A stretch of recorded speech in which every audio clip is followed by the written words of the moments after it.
শুভেচ্ছা সবাইকে। এই মুহূর্তে আমি দাঁড়িয়ে আছি প্রাকৃতিক নৈসর্গিক সৌন্দর্যের এক অনন্য স্থান নীলগিরিতে, যা মূলত সমুদ্রপৃষ্ঠ থেকে প্রায় 2200 ফিট উঁচুতে অবস্থিত। এটাকে বাংলার দার্জিলিং বলা হয়, কারণ এখানে থাকলে এখান থেকে আপনি আকাশের যে মেঘের যে লুকোচুরি এটা দেখতে পাবেন, এবং যদি খুব ভোরে আসা যায় তাহলে দেখা যাবে যে আপনাকে আকাশের মেঘগুলো ছুঁয়ে যাচ্ছে।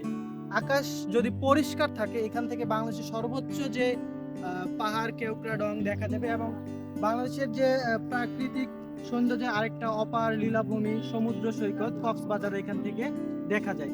আপনি যদি এখন দেখেন যে আমার ডানে হচ্ছে একেবারে সাদা, মানে সবুজে অরণ্য ঘেরা দেখা যাচ্ছে, এবং আমার বামে যদি দেখেন দেখা যাচ্ছে যে কুয়াশার মতো সাদা আবরণে আচ্ছাদিত, অর্থাৎ এটা মূলত পুরোটাই হচ্ছে মেঘ।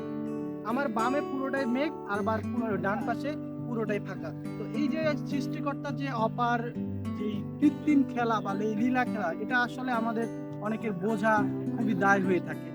আর এই জায়গায় না আসলে, মূলত আপনি বান্দরবান থেকে যদি নীলগিরি বা এই অংশগুলোতে না আসেন, তাহলে আপনি বুঝবেন না যে পৃথিবী বা আল্লাহর নিয়ামত বা প্রাকৃতিক সৌন্দর্য কতটা কতটা মানে সৌন্দর্যে সুশোভিত হতে পারে, সেটা আপনার কল্পনার বাইরে। তাই প্রকৃতিকে ভালোবাসুন, ঘুরতে আসুন, এবং এই প্রকৃতির মাঝে বিলিয়ে যান, থাকুন নেটওয়ার্কের বাইরে।